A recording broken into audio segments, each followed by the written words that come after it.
everybody, it's your format player 9535 here, and I have a very cool, special little deck profile for you guys. I just got back into the game about 5 to 6 months ago, and I have been playing remote duels like crazy. It has been so much fun. But anyways, I went yesterday 5-0 on the Yu-Gi-Oh! Day to receive the Halqifibrax mat using Zoodiac, Tri-Brigade, Dogmatica, or what I call Zoo Tri-Matika. Now, interesting story. So I played on Saturday originally at my OTS in town, and I did not do too hot, but I did win the mini mousepad mat. Konami, why? But yeah, I did win this guy. I wasn't going to enter anything. I did want that big mat so bad, but we actually did end up entering yesterday on Sunday, and I went 5-0, which was really awesome. We played against some really strong people. I've been testing this deck since Phantom Rage basically came out. I've been playing in a remote duel area. It's called Fargo. Excellent locals. There's some pretty popular streamers there. I've been playing against Susu from Head to Head Battles and Pack. He's a pretty popular streamer and YouTuber. But yeah, I've been playing against them, a few of them, a few other people, and just like playtesting against some high skill players. And I really do think that this deck, it holds up to the meta with a few crazy combos, a few crazy things that Tri-Brigade does that's been showing up in the OCG. So I'm going to show you guys the deck profile, the breakdown, and also some combos at the end that your starting combos that really like show you the strength of this deck.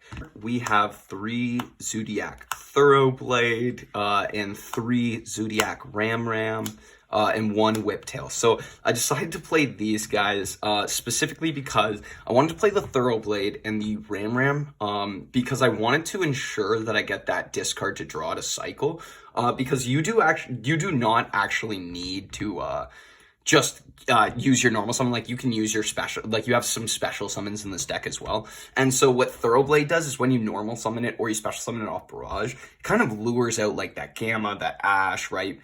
Because if you have like a Ram in hand, using your Tri-Brigade Keras, you can kind of use this as discard fodder in order to special summon it. So it's kind of nice to Thoroughblade, and then you can discard the Ram, get a cycle, or if they like Gamma or Ash it, it's like good. You can use the Ram now for the Keras play, and now you can go right into your Trident. And so that keeps you under 5 summons for Nibiru. And then I play 1 Whiptail. Now I'm actually contemplating going 2 Whiptail, 2 Ram, just because like sometimes like you'll open like 1 Thoroughblade, 1 Ram, or 2 Ram, right? Sometimes you'll open 2 Ram, right? And it would be so much nicer to go Ram and a Whiptail, just for like a big defender that can also banish, right? But yeah, I really like Whiptail. I probably will bump this up to 2 and take out a Ram.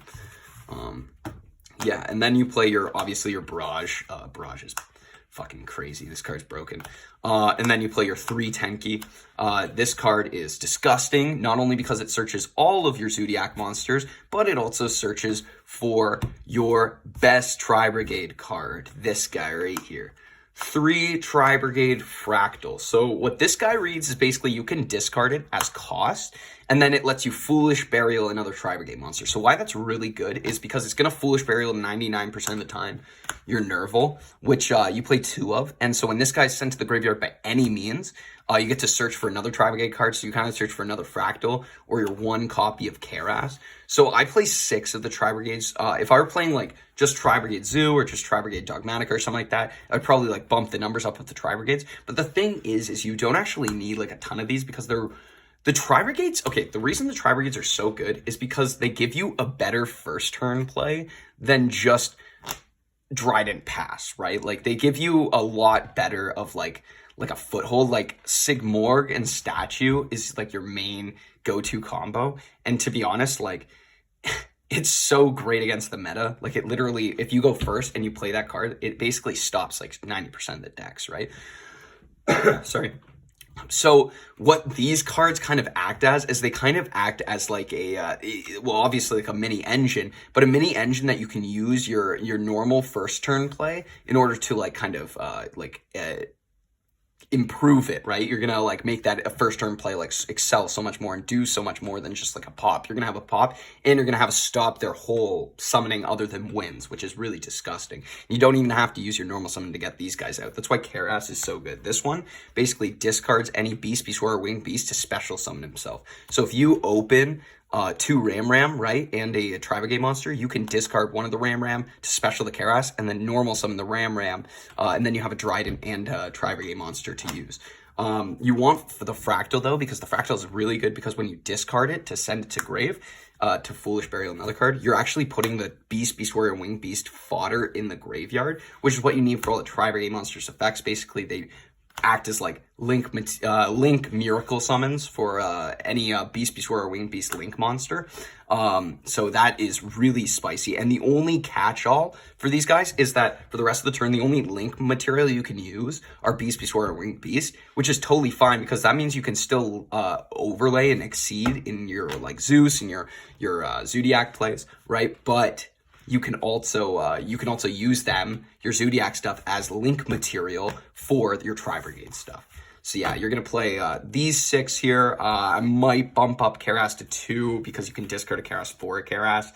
But I like this ratio. This ratio works really well. And then the only card I'm really thinking about bumping up to 3 is Tri-Brigade Revolt. This card is nasty.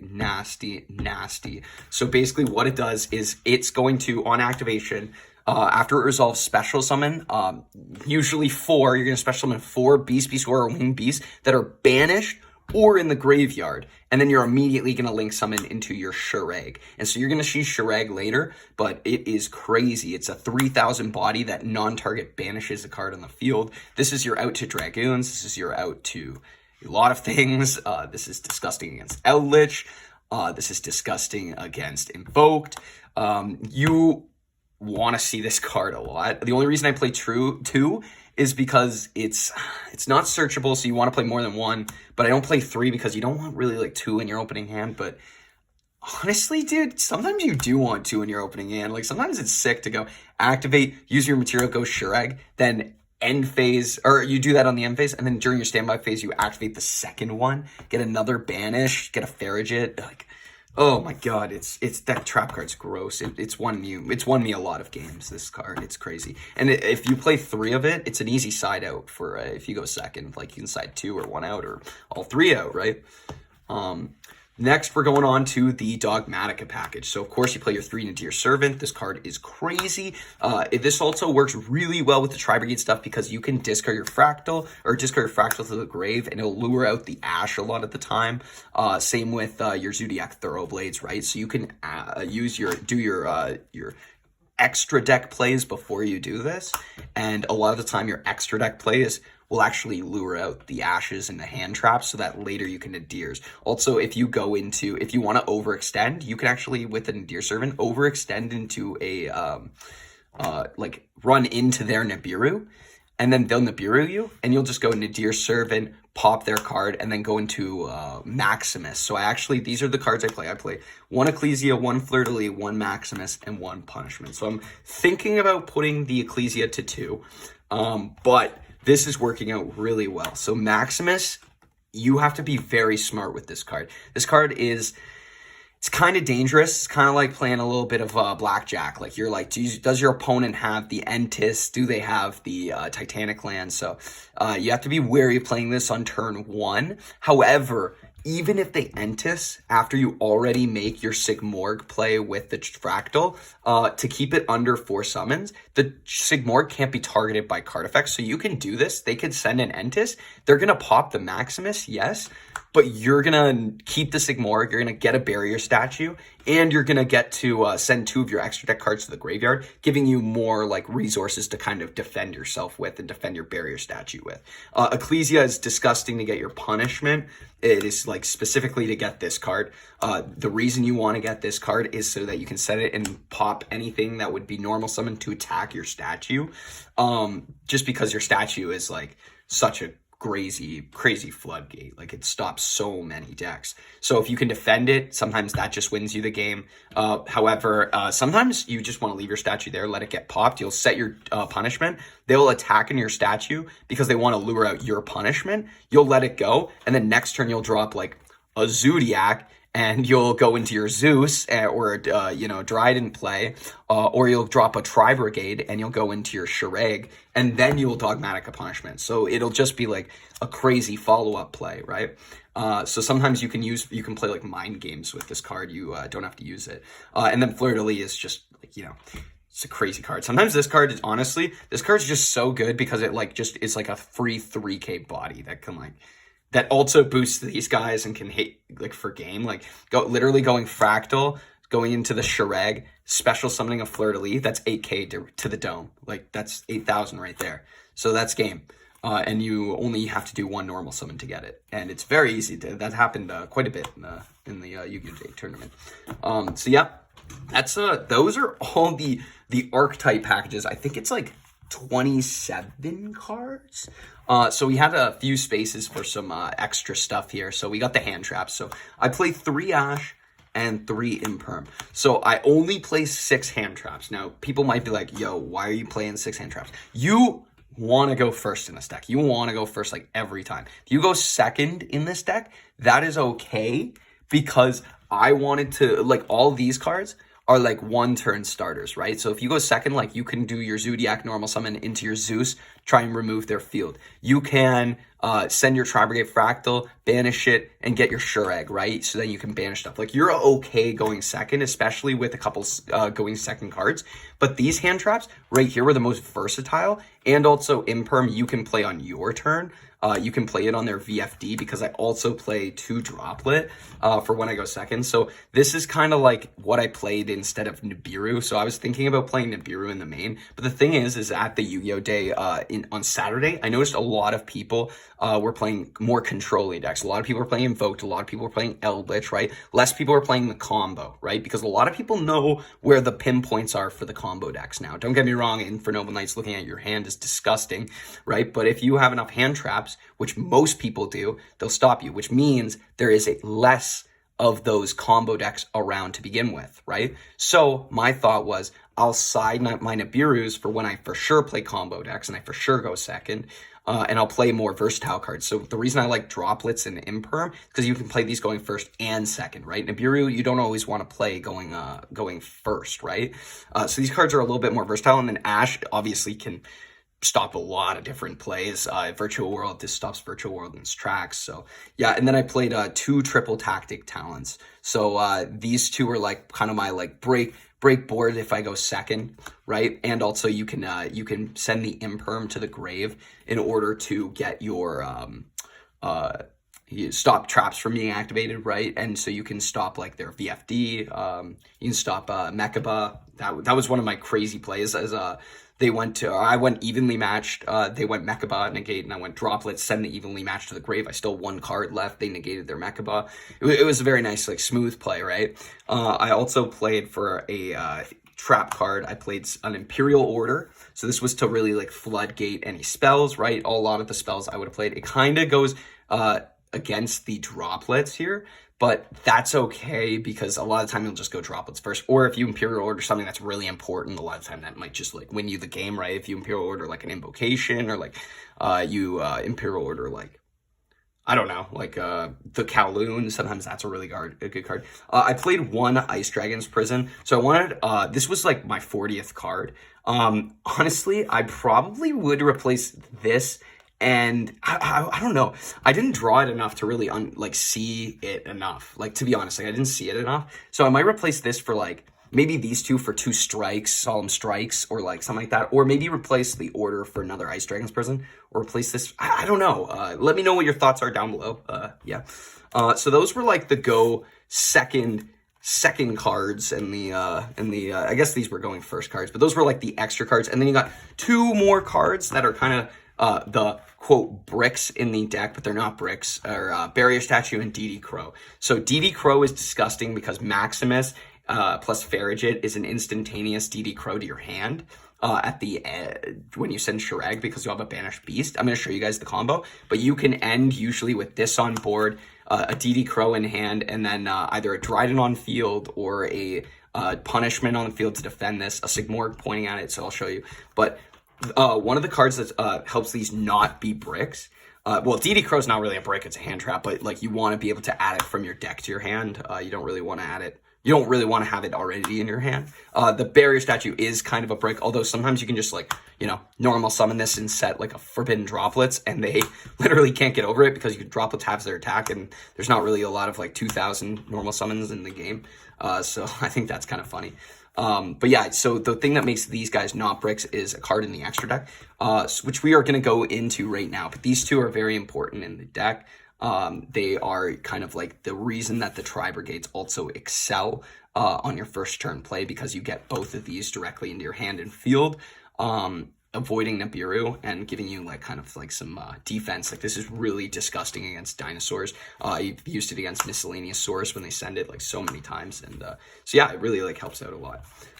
So we are going to go into it's 40 in the it's 40 cards exactly in the main. We're gonna go in the side deck. So this was my Kaiju token and then my Nibiru token. I played one Dryden, so Dryden obviously crazy good card. One Tiger Mortar. So I didn't play two Tiger Mortar. I did play two Chalkanine. I didn't play two Tiger Mortar. I find with the Zoodiac and the Tri-Brigades and the Dogmatica stuff, it's all super, super tight. So you have to play like all the ones that you know you for sure need.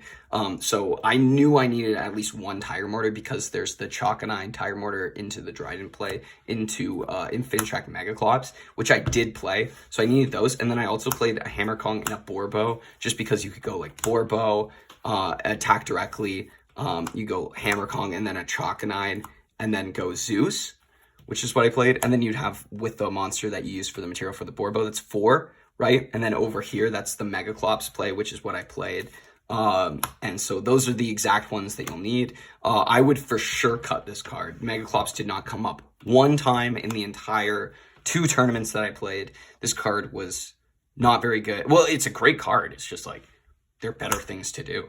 And it doesn't have enough defense, and like it takes a lot of resources to make this card. So yeah, a lot of the time I would literally use it like about to go into the Megaclops just to see if they had Nibiru, because this card says like you can't Nibiru this card. So I would go like into the whole like Zoodiac combo into the Megaclops, but not actually go into the Megaclops. Just like wait on the 3rd summon of the Exceeds just to be like, yo, do you have Nibiru? If you don't, I'm going to go Megaclops, and then you can't do it, right? Just to see if they have the Nibiru. And if they do Nibiru, and then I can do my Tri-Brigade stuff if I want to, right? Or I can go my Entis pop, right? You have options, which is nice. But those are all the Zoodiac related cards. Then you have the Tri-Brigade stuff. So you have 1 Farragut, 2 Shirag, 1 Dragaces, and 1 Sovereignty. So these 2 right here are your best turn 1 play.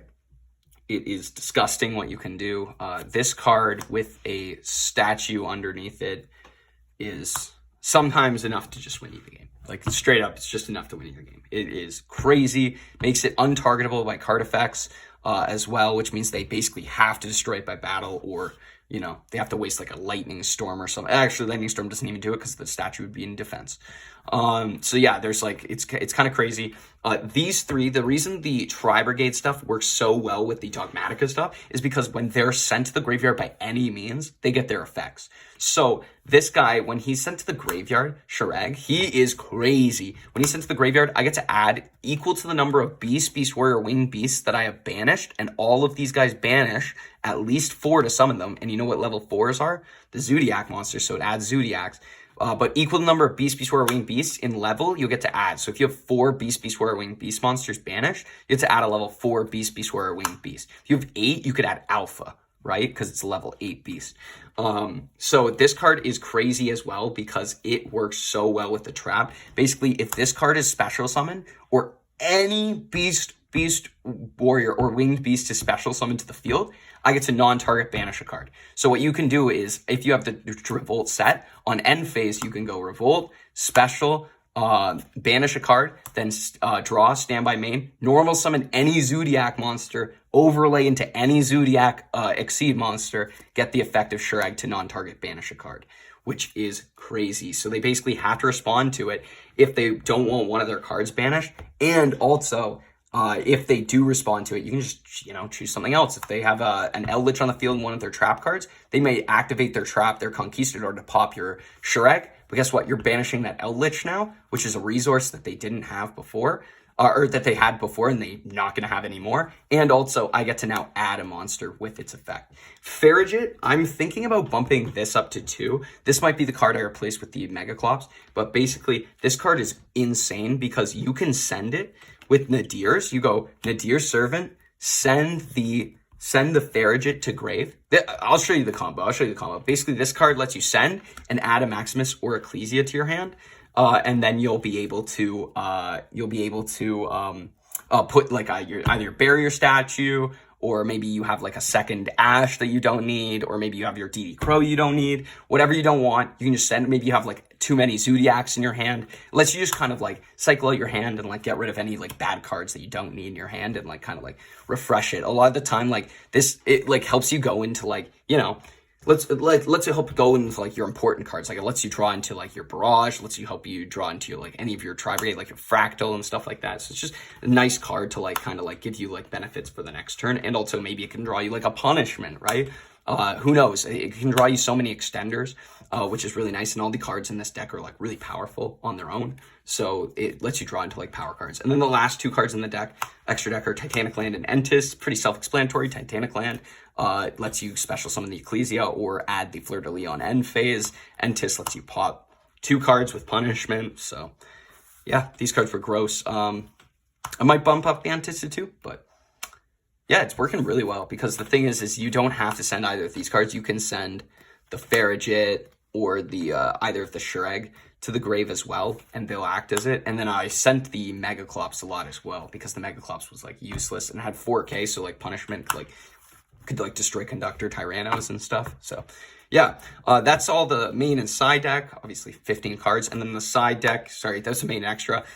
This is going to be the side deck. So I just wanted to play like blowout cards. Like that was it. Like all this deck is like just all the side deck is just like blowout crazy cards. Evenly matched. This card was actually crazy because this card's so good against Eldritch. It's like nuts. Like it's so good against Invoked as well. Like this card's so good, and people have forgotten about this card. Like people do not expect evenly matched. So, and there was like I think 3 or 4 times where I would go enter battle phase, and they would go, that's mean. Or they would just, make a comment. And it's like, yeah, evenly matched is a mean card. It's a disgusting card. And like a lot of people set up for your Zoodiac, like they'll set up a pop on their field because they know like a Zoodiac to Zeus is like, if you clear their normal summon, they're good. So the evenly matched, they don't like have a negate. They'll have a pop, right? So this kind of like gets by that pop and instead kind of makes them regret like getting the pop. And sometimes they'll get rid of the pop. Like I had this one guy, he set a punishment and had a Mechaba on the field, so activate evenly. That was the evenly, and then I forgot Forbidden Droplets him, and he banished the punishment, and then I normal summoned a Zoodiac monster and went to Dryden and popped the Mechaba. So it was crazy. 3 Nibiru combo decks. I think this is a side deck card. I don't think it's a main deck card. This card is not versatile enough, and people literally knowing about this card now, like people that know about this card, play around it already. So there's not really a point in like main decking it. Like you can just play mind games and pretend like you have it. Like a lot of the time I'll be like, is that 3 summons? Is that 4 summons? And they'll be like, yeah, it's 3 summons. And then they'll play around the Nibiru. Because even if I don't have the Nibiru in hand, like it's just mind games, right? I played 3 Solemn Judgment because that's the biggest blowout card for going first. So whenever I went first, I decided 3 of this in for sure. 2 Lancia. The 3rd Lancia instead was a 3rd Forbidden Droplets. Dinosaur has been kind of falling out of the meta a little bit. Virtual World is good, but I think Forbidden Droplets is better against Virtual World for stopping the VFD because they can go and banish and do other combo, but really they end in like a VFD, right? So if you can get rid of that VFD and negate its effect and you play, you can just control the game from there on out, right? So I still play the 2 Lancia. It was still a great card, and it did win me the game against a Dinosaur. Oh, I played a Dinosaur player. Yeah, I played a Dinosaur player. Yeah. And a Red Reboot, Harpies, and a Pankratops. The holy trinity of the side deck. So yeah, that is the deck there, guys, and I'll get you guys to a combo quick, okay? All right, guys, so now we're going to go into a quick test hand. I'll just show you guys a quick test hand, and then I'll give you guys some examples of some combos. So this would be an example of an opening hand for the deck. Okay, this hand's actually kind of interesting. I actually like this hand a lot. So what we probably do is we go Fractal, discard for cost, send a Nerval from deck to graveyard. Activate effective Nerval to add another Fractal to hand. We're going to add another Fractal because we want to keep that Kerass in deck to utilize it later in the game. If you top deck any of the Tri-Brigades, it'll just help you later. We're going to normal summon the Fractal. We're going to banish 2 cards in an attempt with the effect of Fractal to special summon the Dragaces, okay? This is a Winged Beast Link 2.